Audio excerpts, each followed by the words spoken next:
Hello and welcome to a special edition of the Game Informer podcast. I'm hosting this one. My name is Ben Hansen, and I'm joined by one Jeff Cork. Hello, Ben Hansen. And Brian Vore. Hello. And we're all assembled to have Sean Murray, the founder of Hello Games, answer a ton of questions from our community. So welcome, Sean.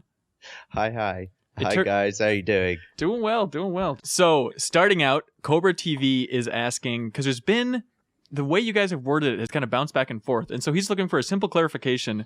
Is this a universe that you're building for your game, or is it just one galaxy? It's a universe. Why do you make that distinction? It's actually Alex, who works here, who changed the text for some reason on our website to say an infinite galaxy rather than infinite universe. I don't really know why he did that, but it caused some sort of like vague controversy. But it's a universe. People don't seem to know the difference. We have joked that since people picked up on that we were going to every week just make it a little bit smaller. You know, so like next week we'd just say solar system. And the week after it'd be like planet, and then like small house. So, but eventually just like one level. But it is the mystery and the glowing areas, that's towards the center of the galaxy. So you can't leave that galaxy. So why call it a universe then? Well, let's not spoil things for people. You start out in a same galaxy as everyone else. Okay. When you begin, but we've said before, there is more than one galaxy. Interesting. Okay. Moving on. Alan says, it's been said that your first ship has terrible range. I assume this is just for jumps. Could you potentially manually fly to new solar systems? Yes, but nobody's actually done it yet. It takes like an inordinate amount of time, like a really, really long time. Are we talking years? I don't actually know. It's a huge distance. It depends on the star system. Some are quite close together, but still, you know, a ridiculous distance compared to how far planets are apart from each other. So none of us have taken the time. We could probably work out what the average is. Sure. But I like the idea of just releasing it, and somebody will try it. Gotcha. Like, the problem is if you head in the wrong, you're aiming for quite a small spot in the overall scale of space.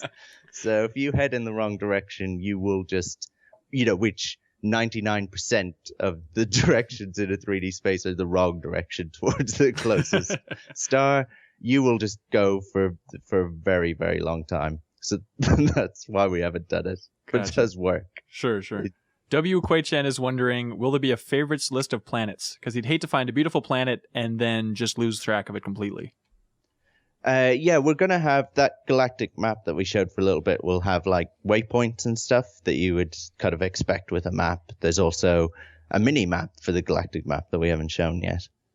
Huh. How does that work?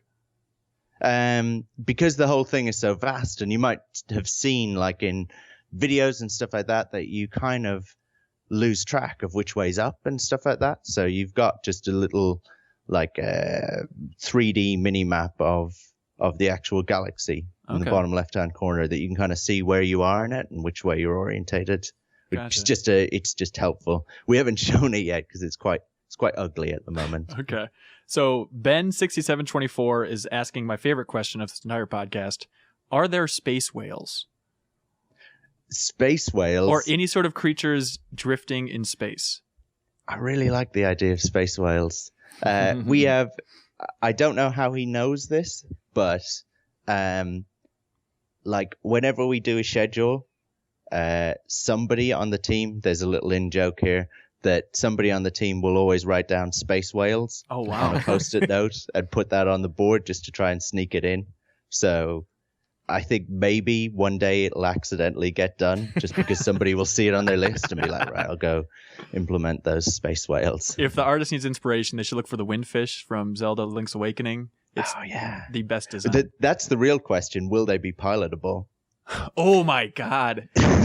Organic spaceships? God, there's got to be somebody you could ask. I Who would know know the answer? All right, moving on. Dusik is wondering, will every solar system have AI spaceships flying about, or are you sometimes really alone there? Yeah, you can just sometimes be totally alone. Like we were demoing at PSX behind closed doors, and we had different parts of the press coming in and stuff like that, and we were just ourselves playing the build. And it's this really weird thing because you're like flying through the galactic map, and then you go, hey, I'll just demo to you that I can just jump anywhere and show you kind of any solar system. And you would jump, and like sometimes there's like pretty much nothing there. And you're like, oh, not a very good demo. But sometimes it's really exciting. Sometimes you'll jump in and just, be attacked by an inordinate amount of, pirate ships and things like that. So yeah, it's a really difficult game to demo from that point of view. Sure. But yeah, sometimes it's kind of quite empty. Sure. And yeah. So Hippo Lipolopagus is wondering if you can cut your engines in the game and just quietly drift through space. Yeah. Perfect. You can just go really slowly. Yeah. Okay. And he's also wondering, is xenoarchaeology a thing in the game? Xenoarchaeology. Yeah. I like that. Yeah, because it was a conversation on the plane on the way back as to whether we should, have remains and things like that. Unconfirmed. Don't know. Okay. We'll see when the game comes out. Okay. Robert Hansen is wondering, when I reach the center of your universe and cross the event horizon, the game just goes black, right? Like The Sopranos? Because that would be scientific and artistic. I'm glad he would just be happy with that. Because we've said there's something amazing when you get to the center of the universe, and I love the idea of it just fading to black. Just a big middle finger comes up on the screen. I think so I'm curious, now that you guys have seen Interstellar, because the entire studio went to see it, right? Right. What do you guys think of that interpretation of a black hole? So am I allowed to say spoilers? I shouldn't say spoilers, right, for the film? Yeah, if you can be a little vague about it. People know there's a black hole in it. Okay. The science of Interstellar is not the most scientific film. They consulted Kip Thorne, the physicist, for the entire thing. Oh, really? Yeah. Not that, I'm sure you're smarter than Kip Thorne. No pressure, Sean. But it's a bit of a weird film. I did like the black hole, graphically, a lot of the stuff. The not to be spoilers or whatever, but wasn't sure about the kind of the love dimension to the scientific explanation. So there's sure no love in that. No Man's Sky? Maybe that's just me. Am I just cold and heartless? Maybe. Sure. Well, that's fair. All right, we got a lot of questions to get through, Sean. We got to keep going. We can't talk about love for hours. I don't want to get distracted. All right, Viper248 is asking, will there be wormholes? Well, actually, we kind of showed that, right? We showed portaling, and yeah, that's kind of what those are. Okay, sure. Luca D'Angelo is asking, can you get yourself in orbit around a planet? So no. Okay, no. So there's no gravitational pull to the planets then? The thing about that is, to actually land on a planet with a ship is incredibly complicated in the real world. And we don't want people to have to be actual real world physicists to be able to land, kind of thing. Okay. So we don't do that. Speaking of that, Elite Dangerous just kind of came out, and I hear landing and taking off is quite tricky. Have you guys gotten the chance to just play around in it at all? Yeah, I played the alpha and the beta, and I was one of the backers and stuff like that. I love Elite, and like I'm interested to see what people make of it because Elite is as it was when I was a kid. You know, like docking in a space station is an achievement. You know, and like it all just kind of came back to me like muscle memory, and I didn't have a problem, but I'm interested to see what the like modern world makes of that because they haven't had to deal with that kind of stuff in a while. Right. But yeah, Elite was always actually a really hard game, and it had that thing which was like, you know, the size of space was really kind of representative of real world and our physical laws and things like that. So you have these wonderful moments where you're like, at your current speed, to reach that space station that you can see right in front of you is going to take around 2 months, you know? And I love that. I love that. No Man's Sky isn't quite like that. But I love that Elite is, you know? Sure. So Dog G6 asked the simple question, will there be rings around some planets? Yeah, we haven't shown that yet. But yeah.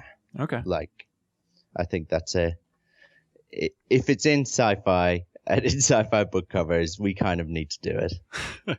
Mogi67 says, some of the atmospheric transitions that you've shown in the gameplay videos seem to be quite short. Will there be a variance in the depth of an atmosphere depending on the size of the planet?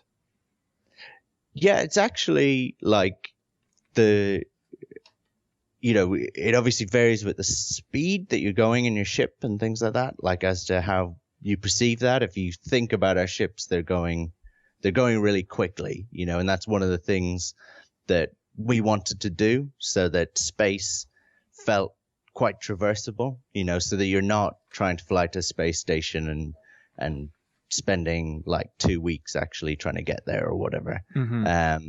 You know, we wanted it to feel like how it would be in a movie, I guess, you know, like how it would be in Star Wars or something like that. And so, you know, we tailor the speed to what will be fun from a gameplay point of view, you know, sure. Rather than what's maybe physically possible or whatever. Gotcha. So that is what might give that impression, you know. I think as well, we want like you to be able to fly from space down to a planet and back up in a short space of time, you know, for that to be a really, you know, kind of quick turnaround so that you feel like space is yours to go out and explore, you know, and that just visiting one planet isn't a chore. It's something really instantaneous. Yeah. Cool. Sanity is my vanity wants to know if you guys are going to be modeling brown or dark brown dwarfs, or this is a science nerd, or does it stick with the main sequence stars of larger masses and temperatures? We have a whole bunch of different star types in there. We're not trying to like model our exact universe. Mm-hmm. We're trying to make a kind of a sci-fi universe.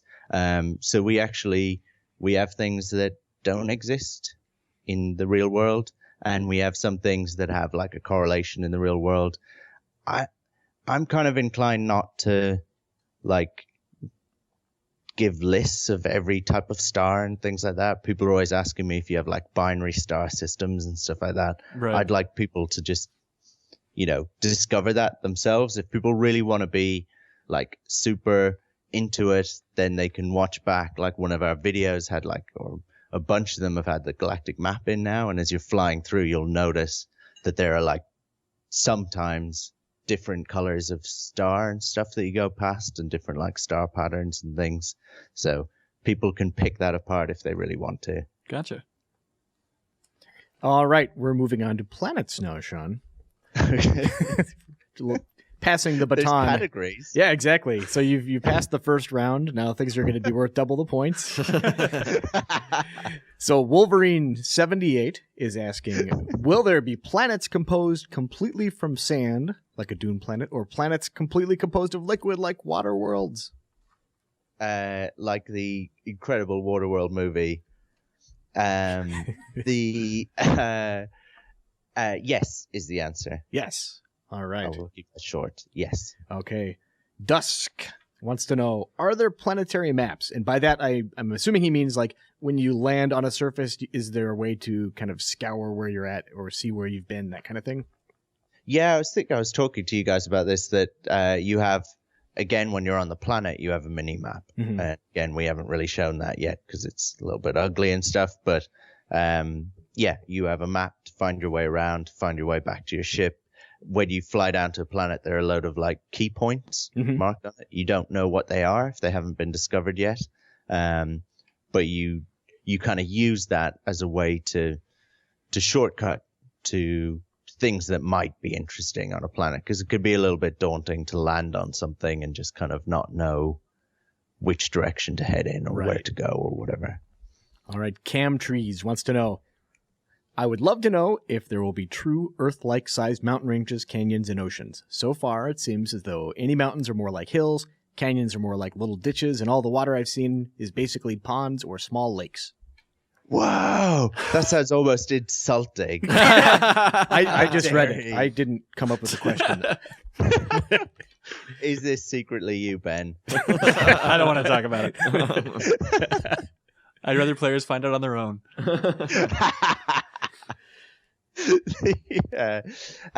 Yes, there are big features, but we actually have shown off a bunch of big features as well already. In some of the videos, there are some mountains and some really deep oceans and things like that I think I would argue, are certainly bigger than ponds. I think he should have gone further. He should have been like, from what I've seen, your oceans look more like small puddles. The size of a toilet. Your mountains are no bigger than my bedroom. All right. Tooth Decay, slightly less edgy question. Okay. Can my ship go underwater? At the moment, no. Because it's a bit weird. So no, you would crash into the water. All right. And so you'll have seen in some of the stuff we've shown, you'll see like crash ships underwater sometimes and things like that. Mm-hmm. I know we talked about this next one a little bit, but I think listeners would like to know the answer. Viper248 asks, is it possible to get to a point on a planet where you are stranded and can't get back to your ship, therefore resulting in having to kill yourself, meaning that we'll have to be careful and think about where we are landing? So at the moment, we kind of class that as a bug. If we let that happen, Mhm. you have like a jetpack. You have, as you guys saw, like some ability to deform the world and stuff like that. At the moment, sometimes that happens and we're like, oh, we have to fix that. But I think probably in the final game, some really, kind of, I want to say annoying players because we'll consider it a bug. It would be frustrating for us to see that some people find some way to make that happen. And we'll just be like, oh God, we have to fix that now. He's found himself stuck under the ocean somehow in a little cave or something like that he can't get out. But yeah, like with most games, we'd kind of consider that something we have to fix. Okay. But if somebody would enjoy that, being stuck and not being able to get back to their ship, that possibility, then I'm super happy. All right. Dog G6 asks, will there be dynamic/timed weather effects such as sandstorms, hurricanes, acid storms, tsunamis? Tsunamis. There are no tsunamis. The others are okay. There are like weather effects and stuff. And again, that's been in some vids. I'm sure we've shown some kind of sandstorms. I think we've shown rain and kind of like really misty planets and things like that. And those do kind of vary on a planet, but generally you'll have a prevailing weather type on a planet. Like this is a decision we made that generally a planet will be kind of one biome in its entirety with some kind of variation within it. So that players can kind of say, oh, that's the ice planet. Mhm. That's the kind of the Dune-esque planet, rather than like what you would have on Earth, where Earth contains so many different biomes and things like that. We wanted players to kind of be able to almost categorize it in their minds. Mhm. Like if you watch like any sci-fi film, you'll tend to find that like Star Trek, Star Wars, planets are generally kind of really defined by one type of environment type of thing. So we think that's cool. It's quite nice when you find it, kind of thing, and it makes you want to go out and explore. And it's the same with weather. Generally, you'll find this planet where it's raining, but it just won't necessarily rain all the time, 24/7 kind of thing. You know, that will kind of come and go, but it will tend to be way more prevalent on that planet. Sanity is my vanity again asks, are there carnivorous plants? Yes, there are. I don't think we've shown those yet. But yeah, you can have that. We had these. I remember one of the real early days of the game. We were kind of implementing some of this stuff, and I was playing a build. And we had these little plants. They're a bit like kind of like what you would see in. Do you remember them in Half-Life? These things that would like whip out a tongue and then pull stuff down towards it. So we had these plants, and then we had this like flock of birds that were just wheeling around over the top. And I was unaware that these plants had like been introduced into the game. And so I was just having a nice casual stroll, looking at the birds flying over this beach. And these plants just like devoured these birds just straight out of the sky. I thought I was losing my mind. Yeah. So Croonin27 asks, so this is kind of along the same lines. Can I be eaten in one bite by a creature, tree, whatever? Specifically one bite. One bite. Clean bite. one big nom. That sounded like two bites, Cork. That's Was okay. that predicated by, and otherwise I'm not interested in this game? That's right. Pre-order cancel. Yeah, their finger is hovering over cancel. So could you be eaten by one bite? I guess you could be attacked by other like creatures and things like that, like I was saying. But yeah, some of those will be able to kill you with one hit. How big can an animal be? The person's asking. This is Secret System 99, by the way. They want to know, like Godzilla, and then they've typed a colon and a capital letter D, and if you turn it sideways, it's like a little happy face. So can there be an animal the size of Godzilla in No Man's Sky? I can't remember how big Godzilla actually is. Oh, he's you quite know, like large. in real terms. Like Yeah. how? Let's Google that. How tall is he in real terms? You can have really big creatures. I'm not sure about Godzilla. I haven't seen that yet. I would need a city. I think for me, I would only know if something was the size. Like Godzilla always turns out to be exactly the size of a skyscraper. You know what I mean? Yeah. Like it's really coincidental that he could just be the exact size of a skyscraper, in whatever city he's attacking. You can have like super big creatures. Could you possibly see them from some space? of those. Is it conceivable they'd be that big? I don't know. I've never seen that. Like you can see some of the buildings and stuff like that as like vague dots sometimes from space. Like some of the kind of larger monuments and stuff like that.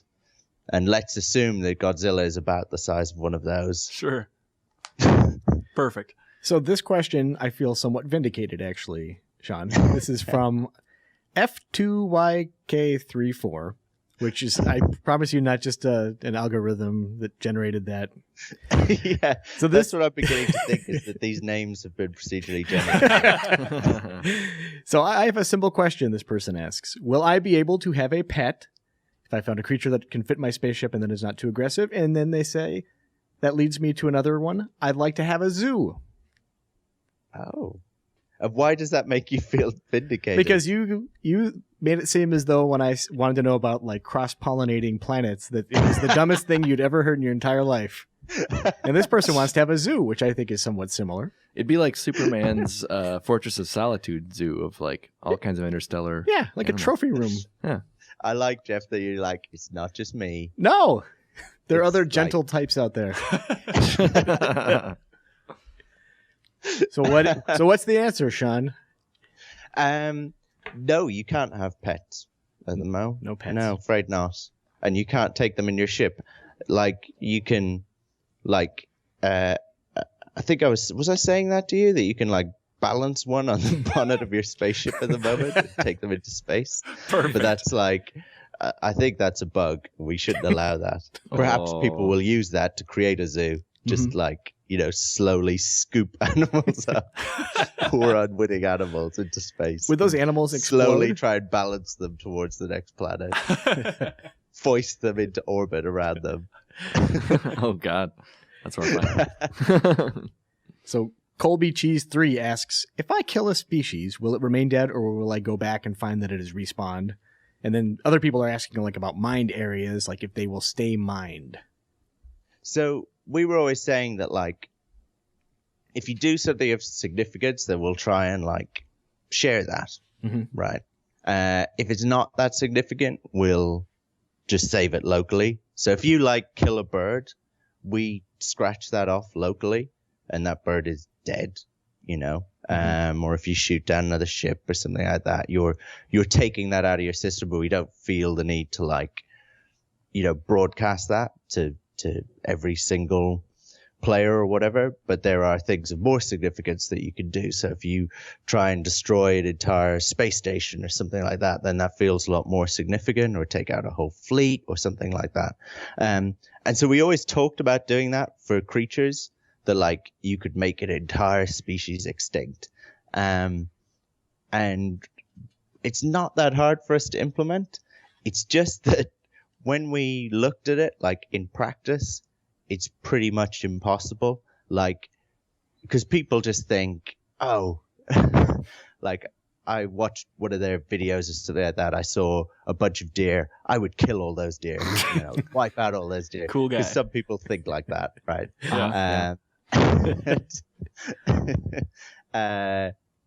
They like aren't thinking about an entire planet, like an Earth-sized planet filled with deer, and trying to track down every single one of them, But what if one of those like deer that. killed your father, and then you're really motivated to take out everyone? Well, I think that would make for a particular kind of, particularly kind of emotional video where you literally, you go and try and wipe out this entire species of deer just because one of them somehow killed your father. I'm not sure what game you think we're playing, but one of them killed your father, and you were like, imagine, like we're talking, thousands, tens of thousands of these creatures. And I like to imagine you, Ben, being down to the last deer, right? Like you And it's the size of Godzilla. He's out there somewhere. He's in a cave somewhere.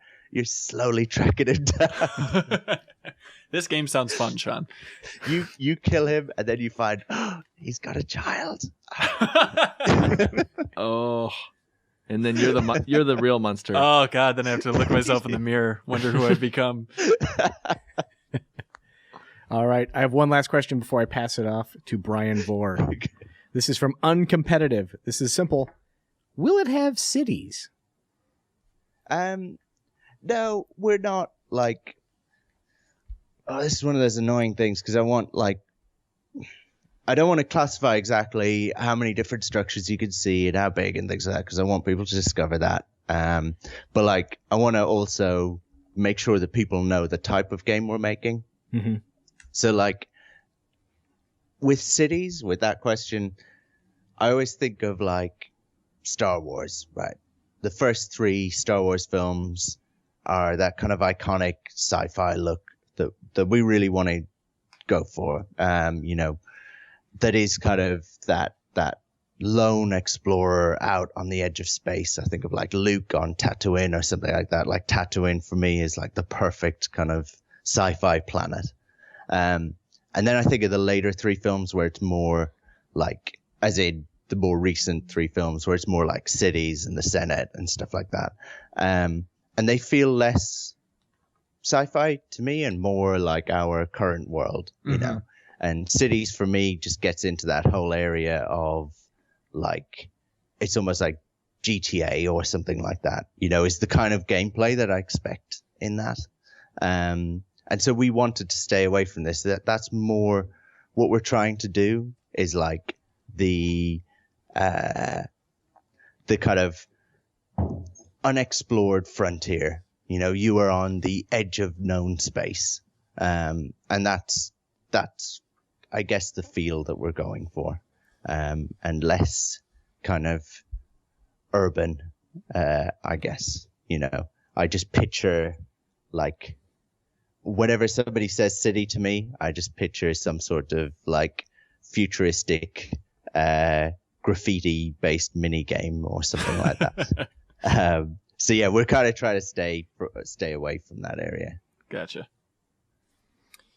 All right. We're kind of shifting a little bit to more kind of gameplay stuff. Okay. Croonin27 wants to know the coolest way that you have personally died in the game, which you've probably played it more than anyone else at this point. Yeah, I guess so. So, okay, I can give you an example from recently of your suit has like different kind of ratings for how long it can survive in certain different kind of environments and how long it can survive underwater and things like that. So there's this like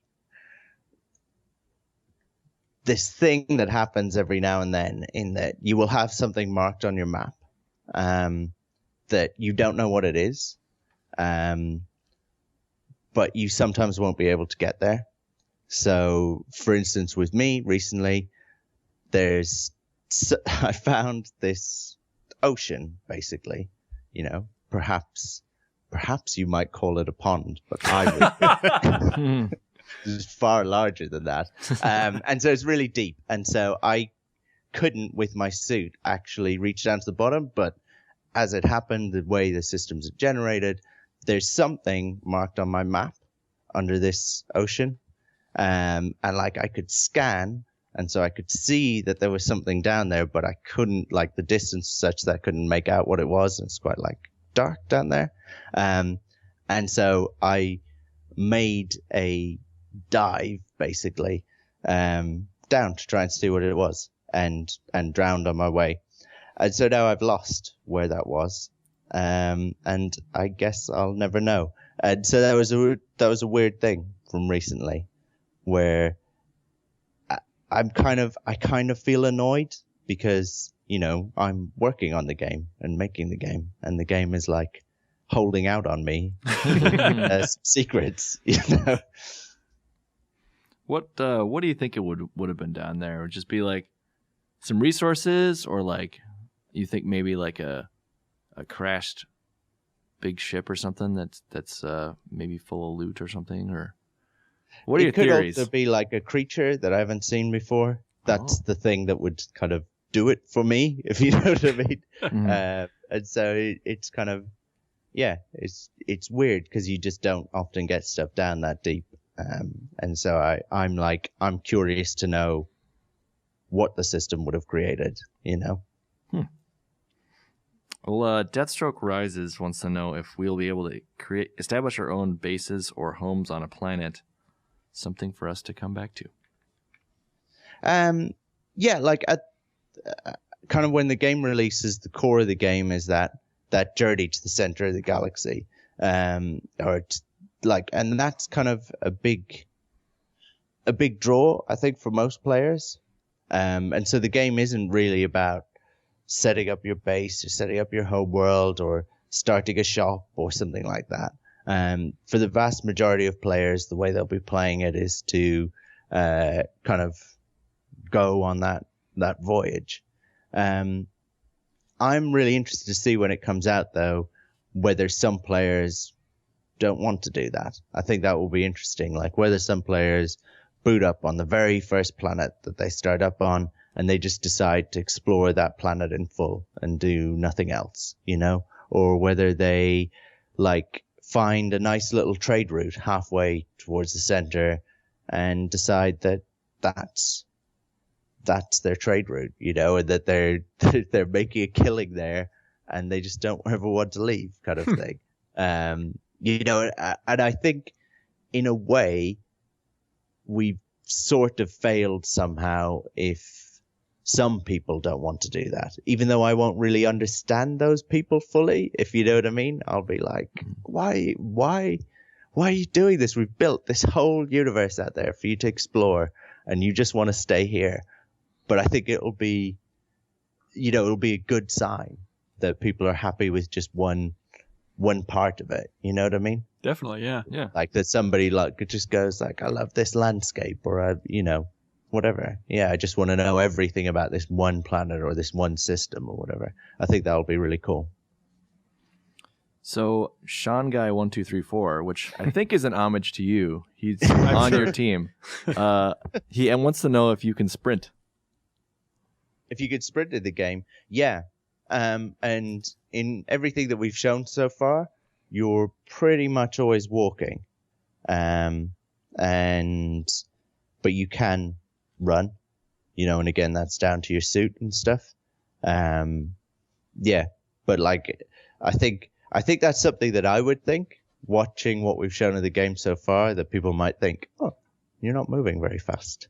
Like I would think that. I'd be like, that'd be a little bit frustrating. But it's, you are a lot freer than we've showed. Like we haven't showed that you have a jetpack and stuff as well, and that you can you're reasonably agile. Bangarang wants to know if you can fly your ship in third-person view. This is a discussion that happens like all the time on the team. And I think I was saying this to you guys, like when the game comes out, there are certain design decisions that maybe, even in kind of alpha testing and stuff like that, maybe people will feed back to us on. Like at the moment, you are always in first person, and we tried when you go into warp, we tried you going into third person, and we didn't really like it. We might go back to it, but we decided to keep you in first person. So yeah, you're always in first person at the moment, and maybe some people will find that weird and maybe we'll add that option. But at the moment, yeah, it's always first person. Well, Sanity and My Vanity, once again, is back. He wants to know if you can name your ship. Ships are actually a discovery, just like everything else. And you can name your discovery. So you can name the ship type, and then everyone who has that ship would have that name. It would have that name. So when they first find it and they get in it. But if you're the first person to find that type of ship, then it's yours to name. Cool. I think I'm just thinking of immediately thought of like as many inappropriate ship names as I possibly could. Right. They're all pretty phallic to begin with. So. This is how your brain works. Maybe this is one of those things that we, again, we learned is a terrible idea. Well, I'm sure it can be scaled back somehow, hopefully. Dusk, I think is how you would say it, asks if you see another spaceship, can you scan it and see its stats? To see its stats, no, it's actually only when you see it on, like, in a space station or a trade post, then you can go up to it and see its stats. Okay. Kazak wants to know how big the interiors of the space stations are. Like, are they more than the kind of tunnel that you've shown on trailers of ships flying out? Okay. Yeah, there's space at the back of that, like behind that tunnel that we showed, that you can access, that you can go back to. And there's like the space stations themselves are quite huge, but inside there's not a huge amount for you to do. It's really about kind of trading and like looking at other ships and the other ships that are there.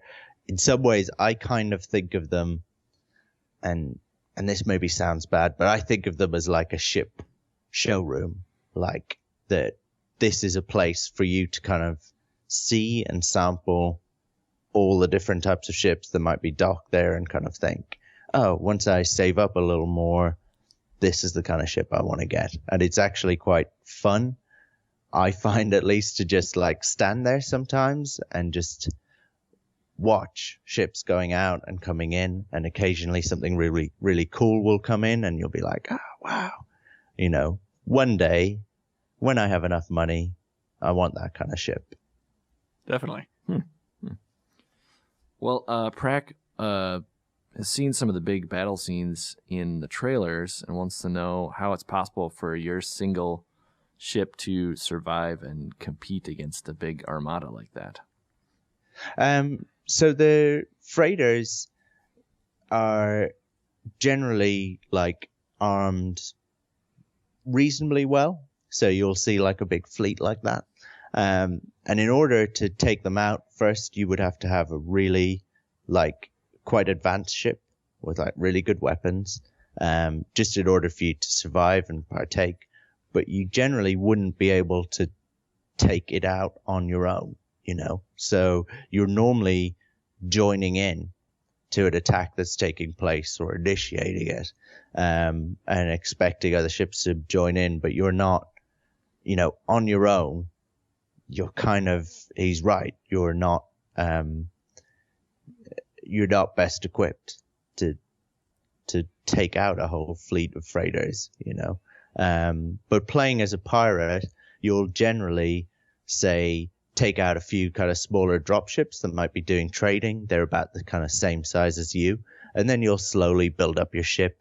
And sometimes you'll do kind of really brave runs and take out kind of a, you know, one of the smaller freighters yourself. But once you kind of build your ship up enough, then you can at least survive kind of a battle with some of the larger freighters. But you never get so big that you just think that you can take on a fleet. Gotcha. Wolfstar Strider wants to know how factions are distributed. Do they have kind of their own turf and you like kind of wander into it, or are they just kind of peppered throughout the galaxy kind of evenly and you just never know when you're going to run to them? It's more like they have their own turf, like let's call it that, right? They the galactic map is divided up into regions, and you get a sense of that as you're flying through. You get a sense of the different colors and things like that, and that represents actually the types of resources and stuff at the moment. But you can actually see regions, and they have like names and things like that. And like kind of like you would always see in sci-fi that they would talk about different quadrants and stuff like that of the galaxy.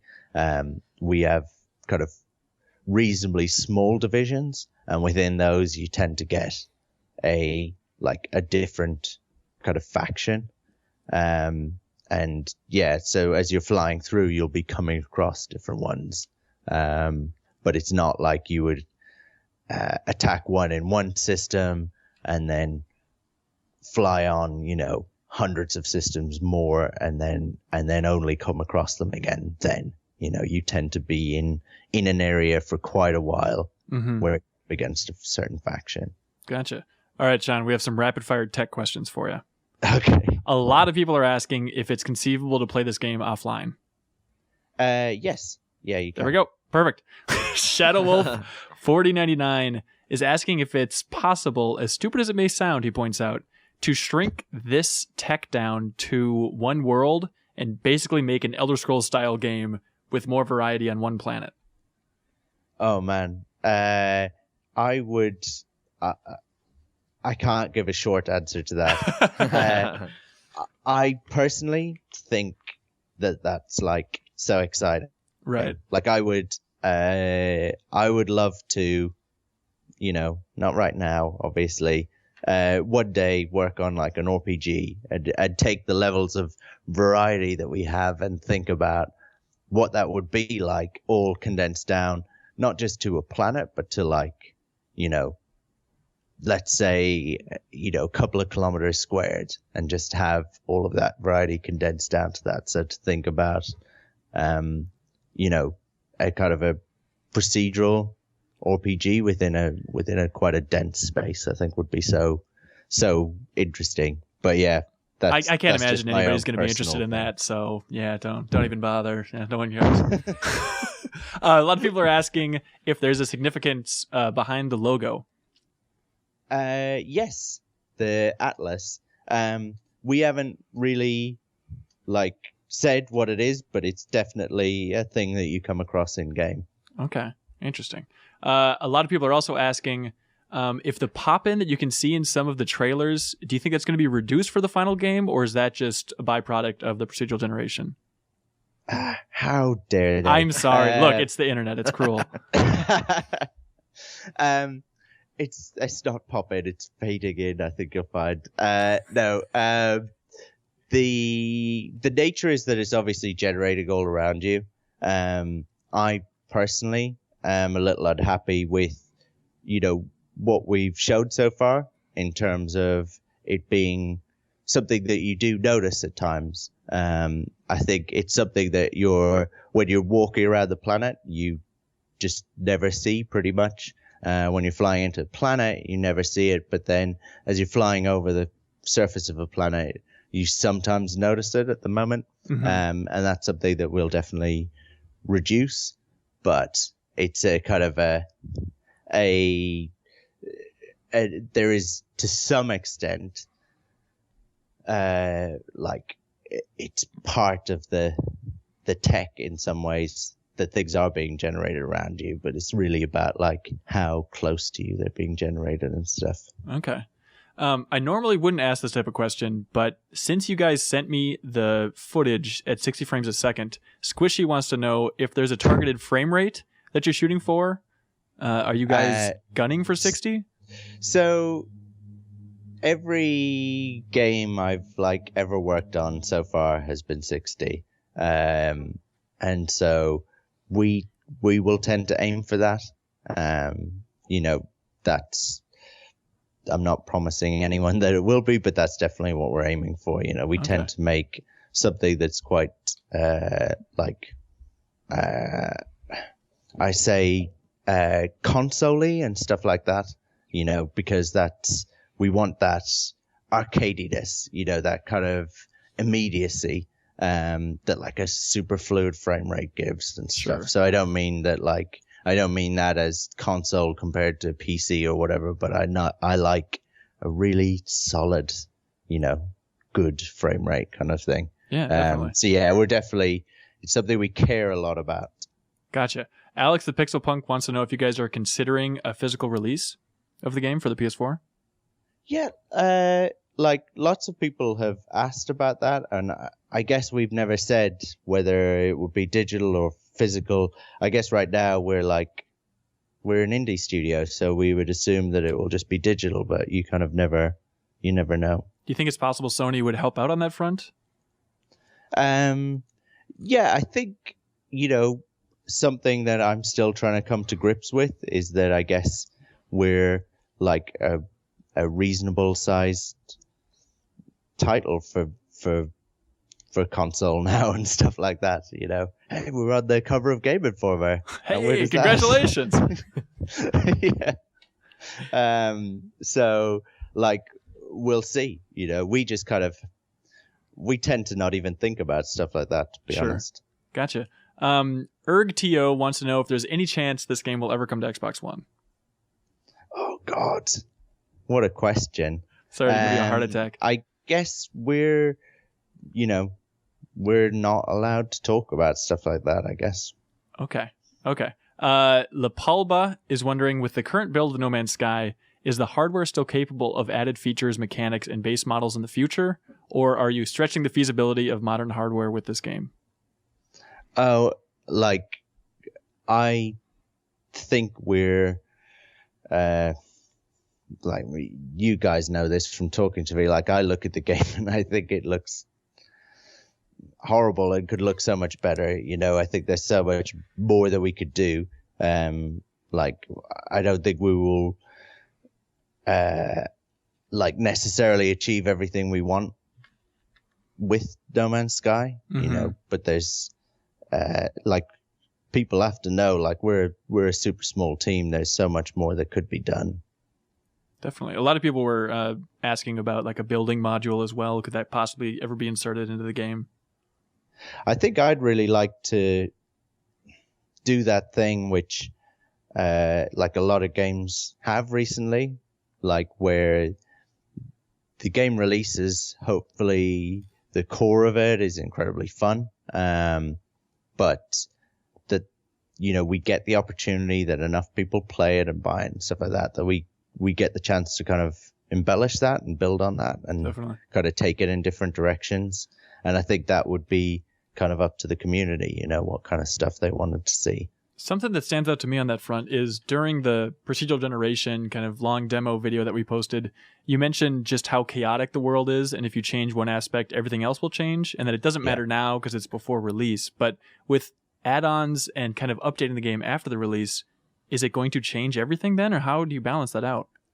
It won't be like what people would term as DLC. You know, it's not like we're going to say there are now 2 new creature types, you know, because that's weird to me. We already have the universe, and hopefully the universe is like varied enough, you know. It will be more about new features, you know, kind of like you would see in like DayZ or you know, Terraria or Starbound or whatever, where they're generally adding kind of features to the game, so more things that the player can do, more ways that they can interact with the world and stuff like that. I think that's the area that really interests me. And so those are the non-chaotic elements then?